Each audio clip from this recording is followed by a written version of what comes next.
Pemirsa yang dirahmati Allah, Allah menginginkan kita menjadi the winner. Jangan menjadi the loser. Kebanyakan orang siap menerima siang, tapi dia tidak siap menerima datangnya malam. Kita orang ini jarang kemudian berterima kasih kepada Allah ketika dikasih kesusahan, dikasih penyakit, dikasih ujian, dikasih bala, dikasih musibah. Pengennya senang terus. Pengennya happy terus. Pengennya dapat karunia yang berupa kebahagiaan yang ukurannya adalah kacamata manusia. Padahal saudara harus tahu apa sih yang disebut dengan masalah. Apa juga yang disebut dengan karunia. Definisinya bisa terbalik. Saudara lihat Ka'bah. Ka'bah, dia berjalan yang tawaf tidak seperti jarum jam manusia ke kanan.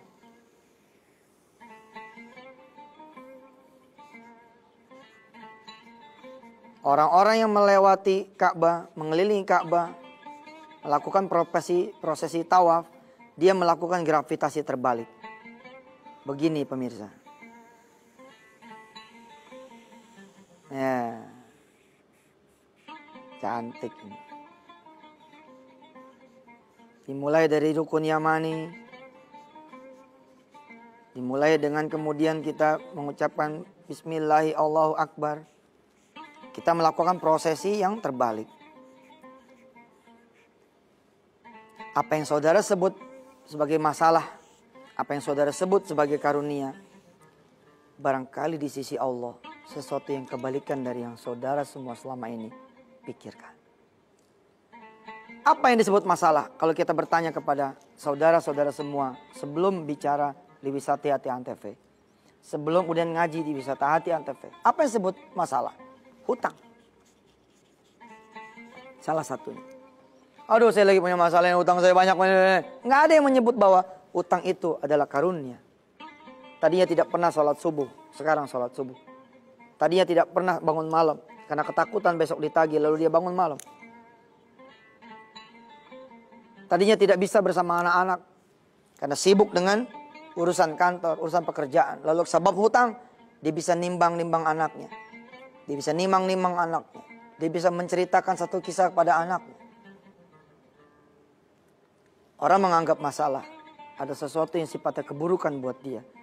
Padahal tidak pernah ada yang datangnya dari Allah. Itu adalah keburukan. Nggak pernah ada. Ustadz nggak ngalamin sih. Terus siapa? Aneh ngalamin banget. Ngalamin bener. Sampai saya cerita. Tahun 2001-2002 saya nulis buku. Judulnya Cara Gampang Bayar Utang. Ini buku saya tulis sebelum utang saya selesai. Di halaman pertama saya tulis, ya Rob, engkau jadi saksi. Saya menulis buku Cara Gampang Bayar Hutang pada saat utang saya belum selesai.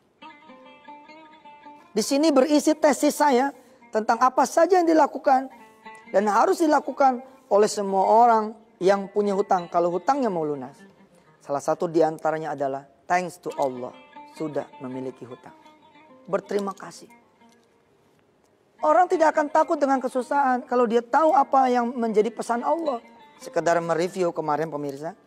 Kita kan dalam setiap kesusahan kita harus tangkap message Allah apa? Tuh. Terus sebabnya bagaimana? Dan kemudian lakukan perubahan. Pesan Allah apa yang Allah sampaikan ketika saudara sendiri punya hutang? Kita benahin dulu nih di segmen yang kedua ini pemirsa. Betapa yang saudara sebut masalah dan karunia seperti prosesi tawaf. Terbalik, beda. Menurut saudara semua disebut masalah kalau saudara di PHK. No, menurut Allah belum tentu. Menurut saudara semua masalah itu bila mana Anda semua kena penyakit. No, belum tentu. Menurut saudara semua masalah itu adalah ketika sedang bagus-bagusnya karir saudara. Lalu datanglah pemilik menggantikan saudara. Menurut saudara yang jadi masalah itu adalah ketika lagi pegang duit. Lalu kemudian duit itu hilang. Yang menjadi masalah buat saudara adalah Ketika proyek sudah selesai, lalu tagihannya tidak turun. Yang menjadi masalah bahwa saudara selalu bersifat keburukan. Lalu bagaimana yang saudara sebut dengan karunia adalah kebalikannya. Karunia adalah kalau saudara bekerja, naik pangkat, naik jabatan, naik gaji. Ini yang saudara sebut sebagai karunia. Betulkah? Yang saudara sebut sebagai karunia adalah jodoh datang. Betulkah? Yang saudara sebut sebagai karunia adalah saudara punya utang lunas. Betulkah? Yang saudara sebut karunia adalah tatkala saudara ya pengen rumah loh, saudara punya rumah. Pengen mobil loh, saudara punya mobil. Lantas apa yang disebut dengan masalah dan karunia? Tetaplah bersama Yusuf Mansur, insya Allah.